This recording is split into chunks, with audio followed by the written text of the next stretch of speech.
ابھی آپ نے کہا کہ پارٹیز کی کچھ لمیٹیشنز بھی ہوتی ہیں، کچھ مجبوریاں بھی ہوتی ہیں، اور آپ نے مثال دی کہ پی ٹی آئی کی ایک ہائیبرڈ رجیم گورنمنٹ تھی.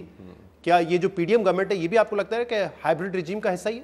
ہائیبرڈ 2.0 ہائیبرڈ 2.0 بالکل.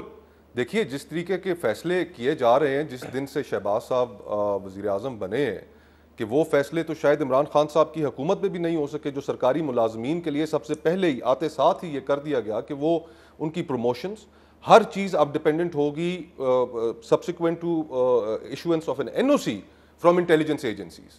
ہم نے سرکاری ملازموں کی جو آزادی تھی، جو بچی کھچی جو آزادی تھی، ہم نے تو وہ بھی قربان کر دی. پھر اس کے بعد جو سیاسی مخالفین کے اوپر تشدد آج کل کے دور میں جو ہو رہا ہے، اس میں ہم ماؤتھ پیس بنے ہوئے ہیں، ہم اس کی اونرشپ لیتے جا رہے ہیں. تو فرق کیا ہوا؟ عمران خان صاحب کے دور میں جس چیز کے اوپر ہم انہیں کرٹیسائز کرتے تھے کہ ان کے دور کے اندر سیاسی مخالفین کے اوپر بدترین تشدد ہوا. رانا ثناء اللہ صاحب کے اوپر ہیروئن تک ڈال دی گئی، غلط کیس تھا. جتنے پولیٹیکل اپوننٹس تھے ان کو کسی نہ کسی طریقے سے وکٹمائز کیا گیا. مریم نواز صاحبہ کے ساتھ کیا ہوا، پھر اس کے علاوہ فریال تالپور صاحبہ کے ساتھ کیا ہوا، زرداری صاحب کے ساتھ کیا ہوا، نواز شریف صاحب کو ملک چھوڑ کے جانا پڑا.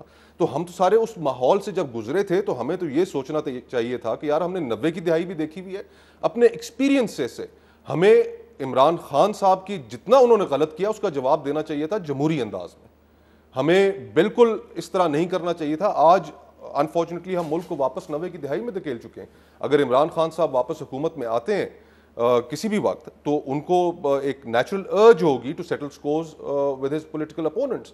تو ہم ایک سرکل میں پھنس چکے ہیں، اور یہ سرکل ان جماعتوں کو جو جمہوریت کی دعوے دار ہیں ان کو کم از کم میرے خیال سے اس میں بالکل نہیں پڑنا چاہیے تھا. اس وقت اگر حکومت کے لوگ بھی یہی کہیں کہ ہمارے میں بھی وہ ارج ہے، جس طرح ہمارے ساتھ زیادتی ہوئی تو ہم بھی وہی جواب دیں گے، تو آپ کے خیال میں یہ غلط رویہ ہے؟ دیکھیں بالکل، دیکھیں نا، عمران خان صاحب تو 2010 کے بعد کی سیاست میں انہیں پذیرائی ملی.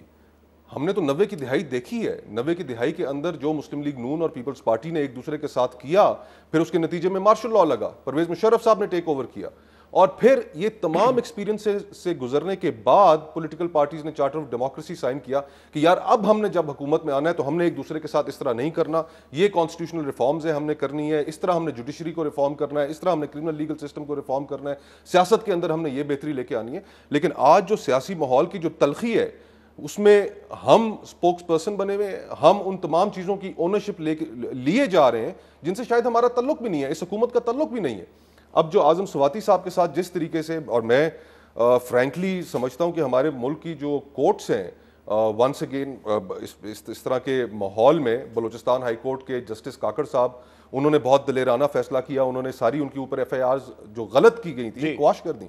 اسی طرح سندھ ہائی کورٹ میں جسٹس کے آغا، اسلام آباد ہائی کورٹ میں جب جسٹس عطر منیلا صاحب تھے، تو ایک یہاں پر ایک ریلیف تھوڑا بہت کسی نہ کسی صورت میں ملتا جا رہا تھا. عدالتیں دے رہی ہیں، لیکن ادروائز حکومتوں کی اگر حکومت نہیں دیکھیں تو بلوچستان بھیجا، پھر وہاں سے سندھ بھیجا، پھر اسلام آباد واپس لے کر آئے. حکومت تو پارٹی بنی ہوئی ہے اس میں.